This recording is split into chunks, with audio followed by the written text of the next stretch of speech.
Hey everybody, welcome back to Movie Master, where we rank, review, trailer react, and talk news about movies, TV shows, and video games. Now, today on the channel we're going to do a video that I said I was going to try and do, and finally some content a bit more on Season 4, that being all 4 seasons of Cobra Kai ranked from worst to best. Now, I know that I am trying my best to try and find ways to put links in my videos. Every time I think about it, I get lazy and I don't end up doing it. So now I'm going to try and sink my teeth in and make this to be the first video on my channel, the first one to ever have links in the description below.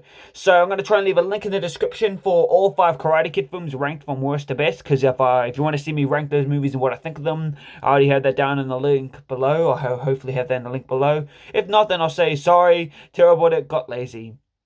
And I may even have the links to my Season 5 predictions, maybe. But nonetheless, remember, this is my opinion, so do not thrash me for what season I put at the bottom or at the top. And let me know, do you want to see more content like this where I rank TV shows, or do you want me to review each season by itself or something? I may try and do that. But who knows, I may try and rank each season by itself, but who knows? Who knows what I will do. And remember, spoilers for Cobra Kai Season 4 and all 3 seasons before, including the Karate Kid films that came before, except for the James Smith reboot. That's not counted to this one. But nonetheless, let's get right into it. Remember, my opinion. So, nonetheless, let's get into it right now with, at number 4 and in dead last place, is indeed Season 2. Now, Season 2 picks up after the events of Season 1, with Cobra Kai winning the All Valley Under-18 tournament. With this, Miguel, Hawk, Aisha, and all the Cobra Kais have now gone new recruits. One of them being Tori Nichols, who'd end up being Miguel's girlfriend in this season. And Samantha would move on to Robbie Keane, who both joined Miyagi-Do with Daniel LaRusso. And so, in this season, we now get new things. More Miyagi-Do and Cobra Kai go up against each other. Tori and Sam spark a rivalry with each other. Miguel and Robbie soon spark into their rivalry. This season gets high-flying things, and I can see it's the only issue I'd say why it goes at the bottom. It's a good season, but it can lag in some episodes, and not because of the writing, just the way when you watch some of the episodes, it's not for personal preferences. It's half. Now, please remember, this is my personal opinion. Half of it is personal opinion on what I think of the episode. It's all right, but sometimes for some reason, in some episodes, now not everyone may think of this, but in some episodes, it kind of lags a bit. Like it'll go really high with some episodes and then fall really down. Like episode 1 and 2. It's really good. 3 and 4, it's kind of low. 5, it's really good. 6, it's meh. 7, it's alright but low. 8, not really that good. 9 and 10 seem to raise the bar up to where episode 1 and 2 were. And then, yeah, it kind of just, it goes all over the place. Not in, like, flow or the story or tone or, like, the way everything goes on and everything.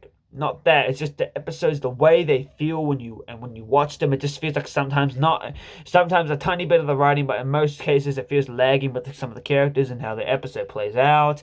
It feels lagging, but it had a thrilling and interesting storyline to tell. And this was the second and last season made by YouTube Premium. The third season will be the final season of the YouTube era. Even though Netflix did indeed distribute and make the season, it was still produced by YouTube Premium. So it was indeed the third and final season of the YouTube Premium era of Cobra Kai, with Season 4 and onward now being the Season 4 and onward, and continuing stuff of the spin-offs are all Netflix era.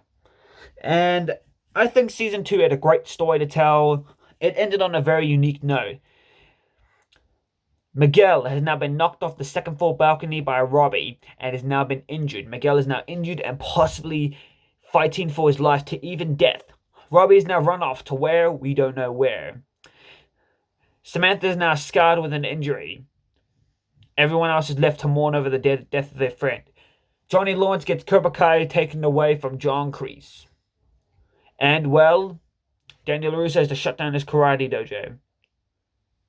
And Carmen doesn't want to ever see Johnny again. Carmen being Miguel's mother. And this is truly a sad ending, considering this literally looks like it's the lowest point of their characters. Like, Season 1, in my opinion, was a meh ending. It was obviously sad that he had led the students down the wrong path, unfortunately, and then it ended with John Kreese, meaning that the No Mercy would go into full force. Next season, at the end of it, it was just sad and depressing for all throughout. Season 3 was a very happy-ish ending. Season 4 was just a saddish ending. Season 5 and 6, I think we'll try and have more hopeful endings. Hopefully, we can strive for that. Bittersweet or hopeful is what I'm looking for, or decent ending. All of them are given good endings, even great ones, but in that way they can make you feel just, yeah. The ending feels really powerful and sad, and I felt really sad. And it was very sad, and I actually watched a clip of this on YouTube, and not the full episode, but a clip of it, of the entire school fight, as like, I think, 11 years old and 12 years old. It was way before I got into Karate Kid or Cobra Kai. Like, in movies and TV shows, I've sometimes variety to myself. Like, I looked a bit into Brooklyn Nine-Nine, a TV show that not many of my people in my family watched, only my cousin and my uncle. And then a variety of more with Karate Kid and Cobra Kai. My family had already liked it a bit, but it wasn't something I really got interested in until Cobra Kai Season 3 came along, and I saw what that was all about. And then obviously I watched the first 3 Karate Kid movies to see what the story was all about before that, and then the next Karate Kid, and then the Cobra Kai Season 1, 2, and then 3. And well, yeah, I think Season 2, I love the summer storyline they did for it. It was very interesting and fascinating how they did the summer storyline. It was very fascinating with how they did that. It was really great, but overall just had weaker stuff, and I just didn't really go on with it. At number 3 is Cobra Kai Season 1. I think to shorten this more than the last one, Cobra Kai Season 1 just seems to... I think it does well at reintroducing us to this franchise, but they do it from a different perspective. The movies, we see the perspective of Daniel LaRusso, as we see him go from a bullied kid into a hero. Well, not really a hero, like a karate champion. Yeah, that'd be Mark. He'll go from a bullied kid to karate champion.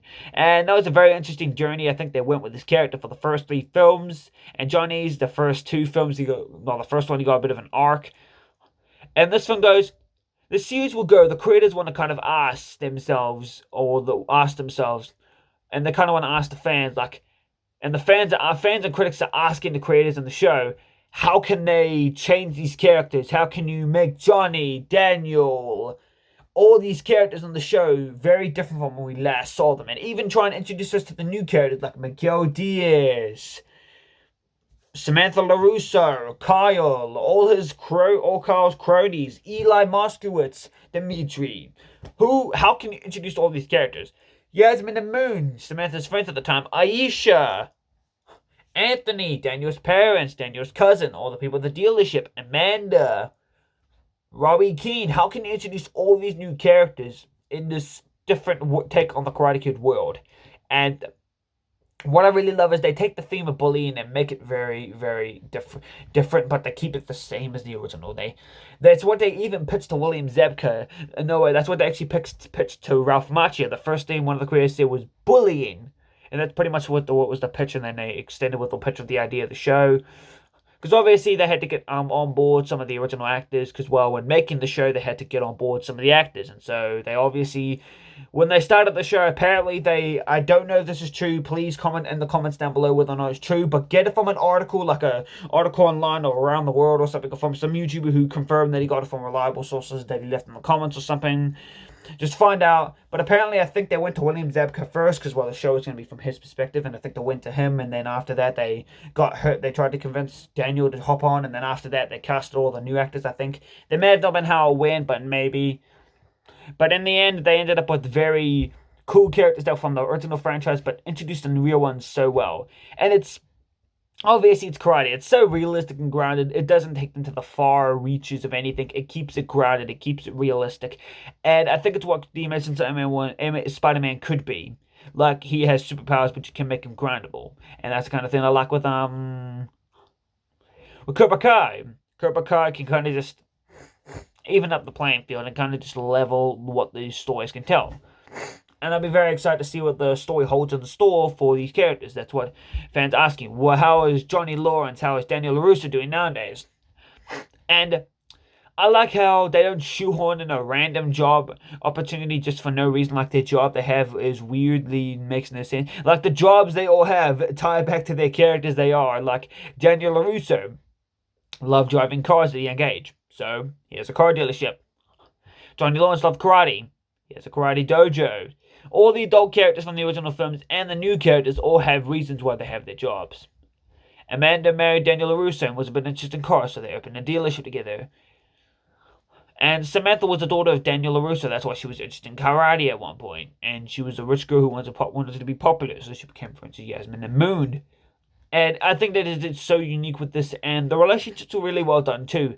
Amanda and Daniel were one I quite liked, actually. I think they did really well with that. They built up well to that. They didn't skimp on the kids, neither. I think the adult actors that they brought back were really amazing, and so were the kid actors.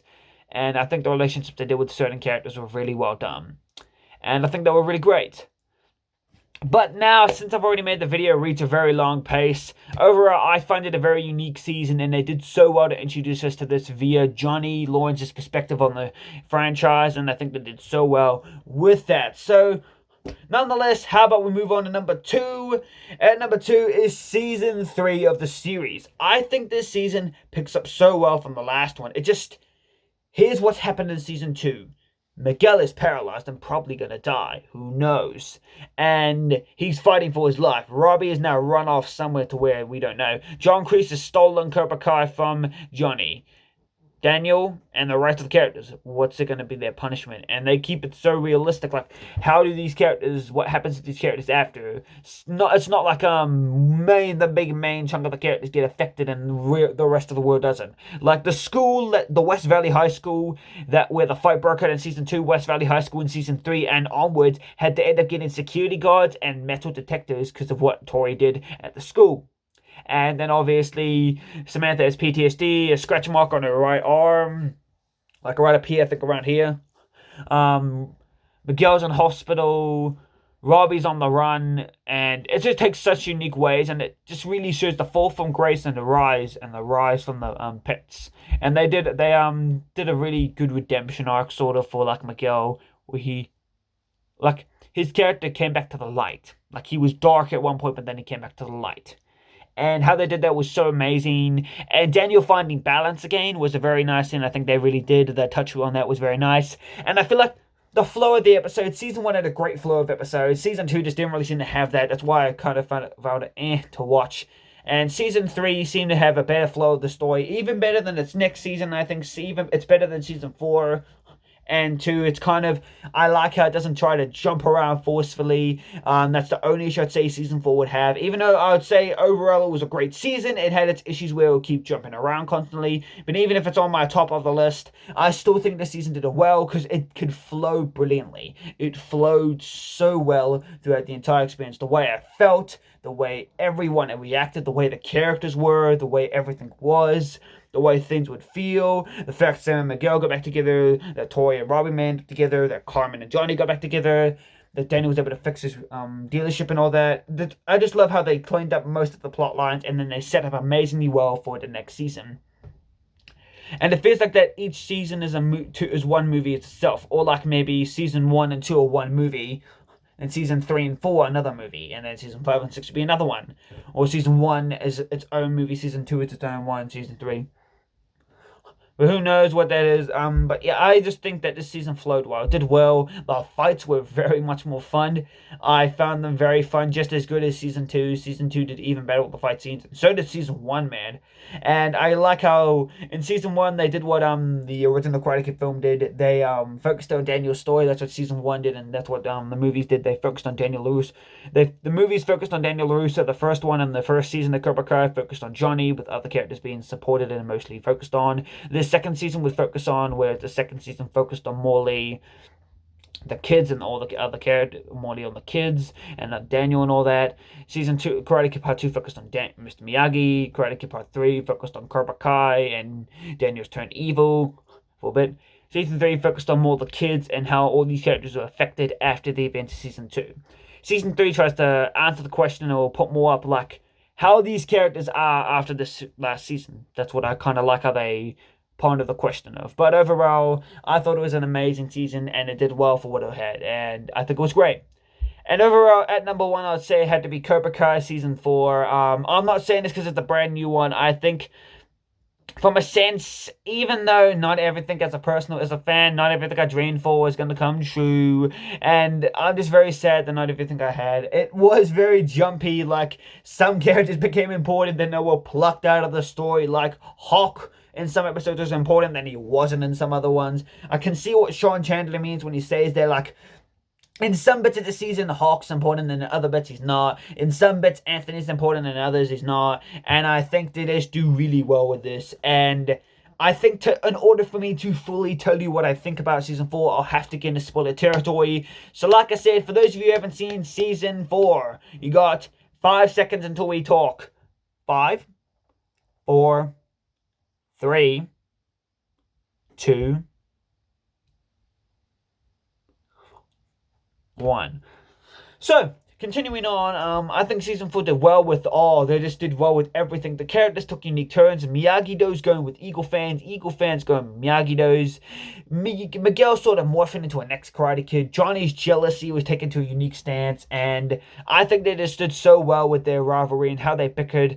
They didn't really know how to repair their relationship. They constantly kept disagreeing on how to handle their dojos, and so they had to teach each other their styles to try and see how they could do. And I think they did well with that. Johnny just leaves Daniel, and during the scene after their training, after Johnny trains Daniel, they go to a hockey match, and Johnny deliberately gets one of the hockey players in trouble and tries to piss him off and wind up the hockey player that got kicked out of the game.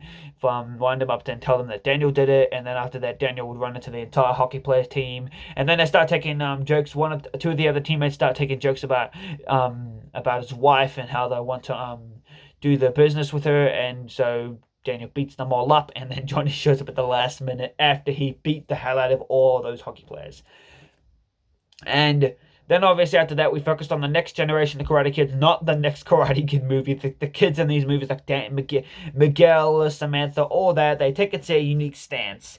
And they changed Samantha's character up. She's like a Daniel that got a bit angry, but she wasn't corrupted by Cobra Kai.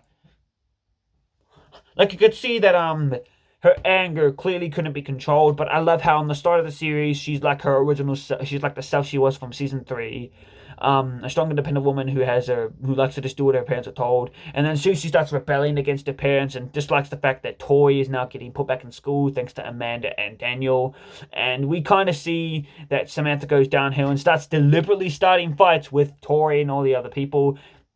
And then soon after, Miguel and Daniel and Johnny convince her to go back to her being herself. Yeah, she soon learns to just try and be her. Daniel, especially, I think Daniel needed to tell her that she needed to be herself. Although Johnny could teach her a lot of offense and Daniel could teach her all defense, I think Samantha just needs to be herself. And for Daniel to tell her that and just do that really well, I think they did. And Samantha and Miguel get back together, I think it was a great way to handle the plot line, and I think they did well. And not only did Daniel being angry at Johnny for turning her daughter into an angry person, Johnny was jealous of losing his connection with Miguel, because he was getting connected to Daniel. And Johnny, I think it shows his issues with abandonment. It's definitely one thing him and Robbie seem to have in common. They're a lot of abandonment by a lot of people, betraying of a lot of people. The first one that abandoned him was his father. Then Sid pretty much abandoned him too, and pretty much just didn't really treat him well. Then obviously and betrayed him, and pretty much Kreese the same thing. He abandoned Johnny pretty much. And it was very fascinating because they took different turns with all these characters and how they felt, and the constant themes of all the characters, like Johnny, all of them. It was very unique. Johnny's jealousy in this season was very well done. Him and Daniel not being able to work something out, and then soon working to Miguel, and seeing that Johnny will indeed go look for Miguel. I'm very excited to see what will happen in the next season, and seeing how Robbie will have some involvement with that will be certainly have in its fun. And I think now that people have watched season 4 morely now, I think people now start to get the story. And obviously, I think by the later part of January and early February, people are going to start talking more about Cobra Kai season 4. I think I get that some people want to see it get a more weekly release like the other shows, but I think Cobra Kai should function as a 1 day thing that came on the first day, and you don't really have to get any episodes after that. It expands it, but it's kind of the Cobra Kai thing. It's what makes it so awesome. You talk about it for the months it does, and then you theorize what's going to happen next. So yeah, I get that it keeps interesting, but I just like the way that they do it, and it doesn't have to make me wait, because I'm a very impatient person, and I just get hyped up and don't want to wait. And Netflix, it's been their style for years that they release the entire season and all episodes, even their own ones, so... But overall, I think the show was great. I thought it was really amazing with what they did with the show, and I think the season so far is the best. Tori got her character done so well. She was done very well. To see that Amanda has sympathy for Tori in the first, Tori's not wanting to receive it, and then soon she wants to try and get her, after her aunt gives her a reality check, Tori decides to try and get her life back on track by, well, continuing to study karate better, by trying to enroll back in school, by trying to date Robbie to get over her feelings for Miguel, and, well, trying to forgive her rivalry with Sam, and then Samantha, obviously, due to the fact she was training with Johnny and her anger was starting to get more uncontrollable. She started, well, building up the rivalry again and attacking her and causing fights. And it was very unique, and I did like that. And I kind of found it annoying how Samantha just kind of ruined her and Miguel's night. And she fired back. She clearly had the Johnny Lawrence jealousy kind of thing that he, clearly Miguel had the Daniel thing on him, whereas Samantha had her Johnny kind of thing where they each got jealous at different points. Like, Miguel got jealous that Robbie may be replacing, Miguel as her boyfriend, as Sam's boyfriend or something, and that was kind of a thing I like that they did reverse of, where Samantha was jealous of their coupling, and where she couldn't, her grudge with Tori that she took too far, whereas now not Tori, it's not Tori taking it too far, it's Samantha taking it too far, and her grudge with Tori was affecting the night, and I found the prom scene very fascinating scene. It was sad because, well, we don't get to see them be normal kids, whereas this would have been one to finally see them as normal kids, like kids that don't get in the fights every 5 minutes. We then just, yeah, we just see her all being all distracted, like Miguel's a bit distracted and annoyed by Tori and Robbie, but he tries to enjoy his night, and then Samantha just can't stop. And then the night gets back on track when they get back to Stingray's house for the after party, and they try to get some snacks, but then Samantha causes a fight. So Daniel steps in. Miguel steps in to help, and then they get thrown in the pool, and Miguel just gets really angry at Samantha, and so they each obviously they drop each other off, and he's just real pissed about it, and he ends up coming back home finding Johnny passed out, and I just find that very annoying and sad for Miguel that, yeah, but in the end, Samantha and Miguel were able to work their things out, and not before Miguel disappeared off trying to find his father. At the end of the season, Miguel's arc is kind of just, it tapping into his father's past is a very untapped vast storage, and it can lead to either luckily a one or even possibly a 2-season arc line. But I think this next season will forge him into a more Daniel and Johnny hybrid, and will hybrid him and make him learn about his past. I think Daniel was not necessarily afraid. He knew about his past. He knew where he came from, and I think that's what Miguel wants. He wants what Daniel can have, where he wants what Daniel has with his connection with his father. That he knows who his father is, and that he knows that his father exists. And obviously, Miguel's father does not know he exists, and to see how that will play out will be a very fascinating thing. And to see that fight maybe breaking out between Miguel's father and Johnny will indeed be fascinating. And it's likely that Miguel will indeed return back for the next All Valley. But to get back to the thing I really liked is that at the end of the season, Miguel gets his leg pulled, and so he gets his muscle put back into place, but, well, Johnny's focused on him winning, so he leaves the All Valley tournament and doesn't want to go back. And he gets a moment with Sam before he leaves. And I do feel sad that now when right after him and Samantha kissed in the All Valley episode, and she left off to go fight Tori for her final match, Miguel knew to give some inspiring words to Samantha before she left. And Miguel, I just like that long shot we got on Miguel's face where he just realized he had to leave and he couldn't see her until after. And we're obviously going to see him back for Season 5. I'll cover more on that part later.